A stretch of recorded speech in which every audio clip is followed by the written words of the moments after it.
Hey y'all, welcome to Art of the Budget. My name's Nicole. My pronouns are she and her, and I live in the Pacific Northwest on the traditional unceded territories of the Coast Salish Nations. And welcome to my budget check-in.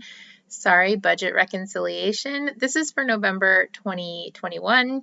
And here we are at the end of the month. At the beginning of the month, every month, I do a budget plan. And 4 weeks later at the budget reconciliation, things have changed.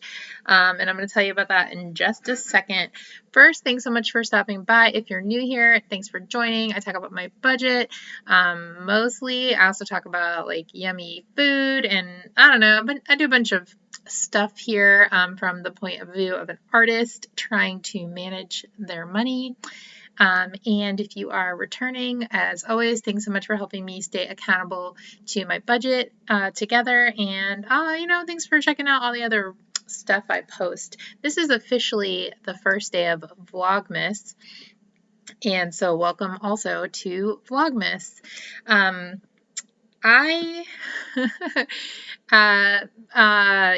car broke down. If you watched my last budget check-in, I might have mentioned it. And I'm looking at a very expensive repair, about $4,000. Now, I don't know, maybe I should do a video about that, but I guess, I have a few options and I've decided to go with the repair option given the low mileage of the car, even though the car itself is quite old, and the type of car it is, and the car buying situation as it currently exists in the world. And so I had no idea this would be coming at me at the beginning of the month. So as I went over my budget, if you've watched my budget check-ins, you know I had some areas that were going into the red, but as I went through my reconciliation, I had quite a few areas that were not in the red. And we're going to hit those highlights right now. But I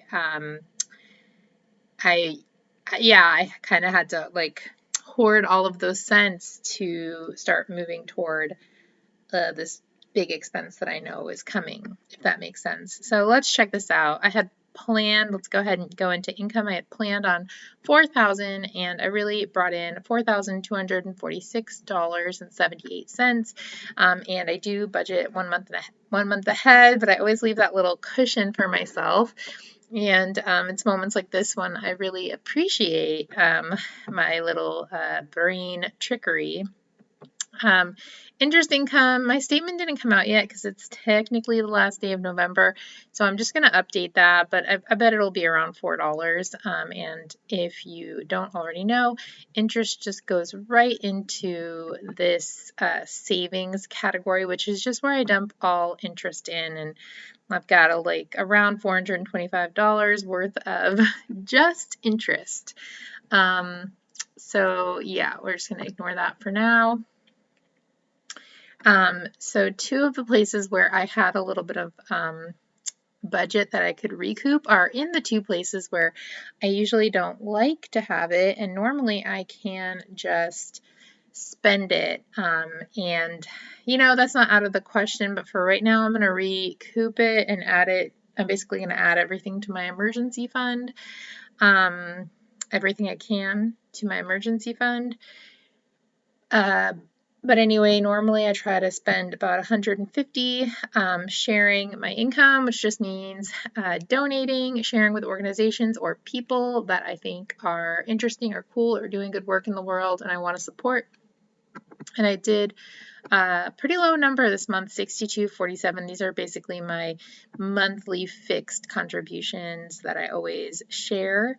And it's always nice at the end of the month to be like, oh, I've got a little extra. Let me go see where I can put this. But I'm not going to do that right now. I'm not going to lie. I just found out. I basically just had to tell them, like, yes, do the repair. So I'm feeling a little vulnerable about I'm feeling, like that little security blanket that I've become so used to it just the last few years. I'm feeling like it is getting taken away. And so, at the end of the year or even in the new year, I can always come back and I can change this percent. So this is about 5% of my base income that I try to share. And if I don't make it, I can always go back in and I can change it when I'm feeling more comfortable. And then 2% to art. So altogether, this equals about 7%.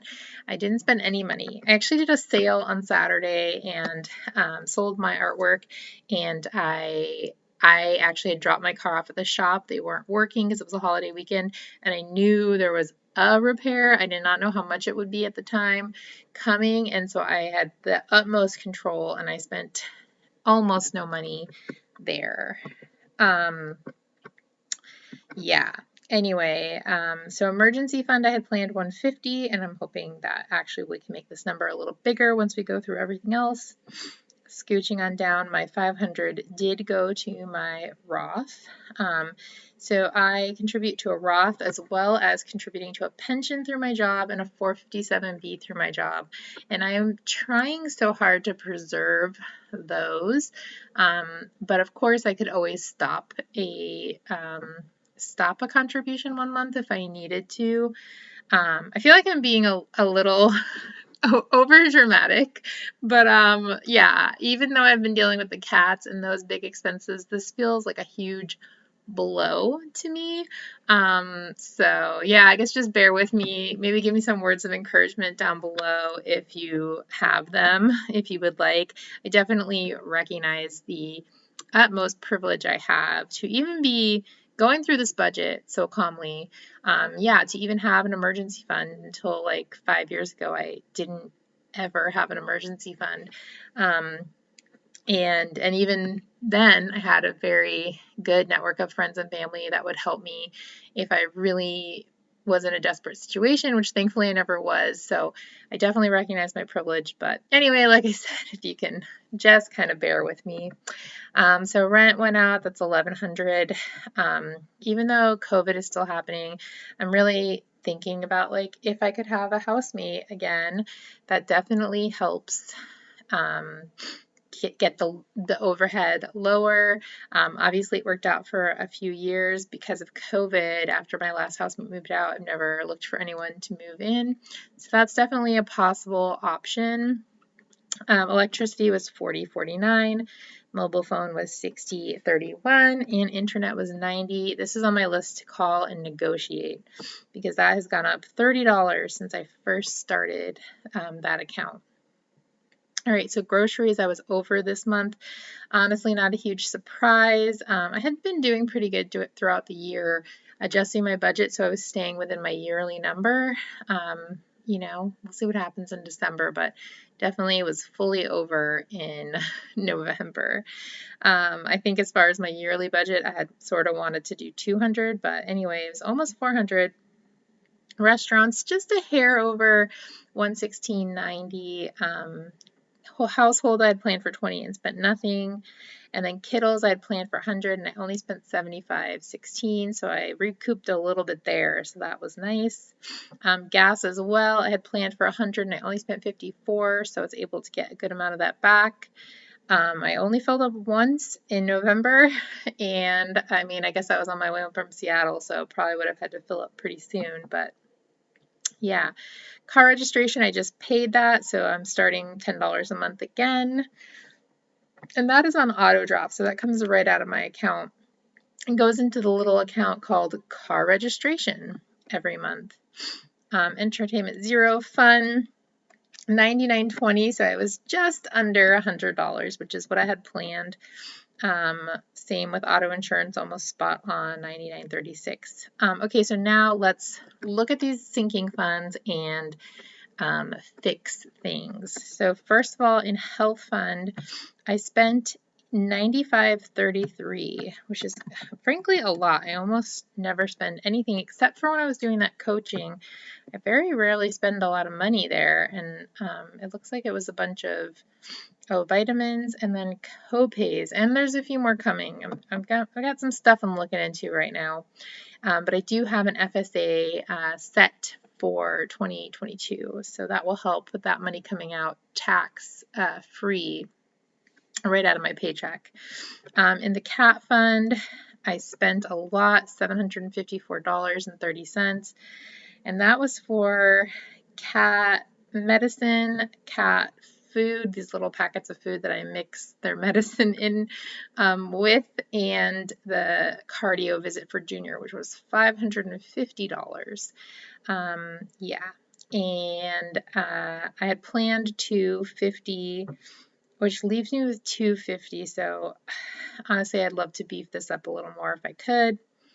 Car upkeep replacement 50. I mean, I guess whether this is the emergency fund or this is the car replacement fund, this $50 is going to one of them because this repair is going to be about $4,000 and I only have $1,200. Although again, amazing that I have an emergency fund, and even more amazing that I have a small car maintenance fund in front of the emergency fund. Honestly, as stressful as the situation is, I have to keep reminding myself, like, you know, 5 years ago, like a $500 car repair would have broken me.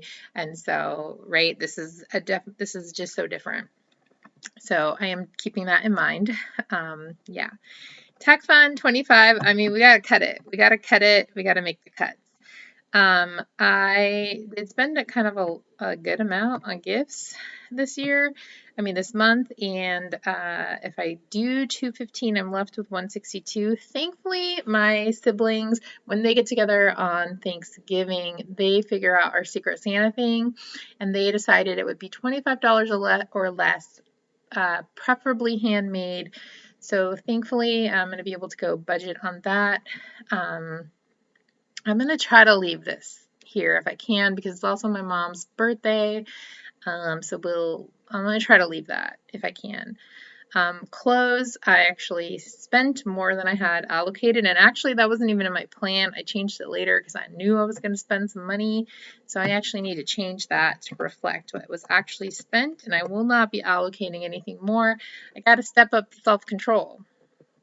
Upcoming travel is getting 210. I'm going to leave that because I do have upcoming travel. I'm going to need to pay for gas, and I'm going to need to pay for a few other things. I will be spending most of the time with my family.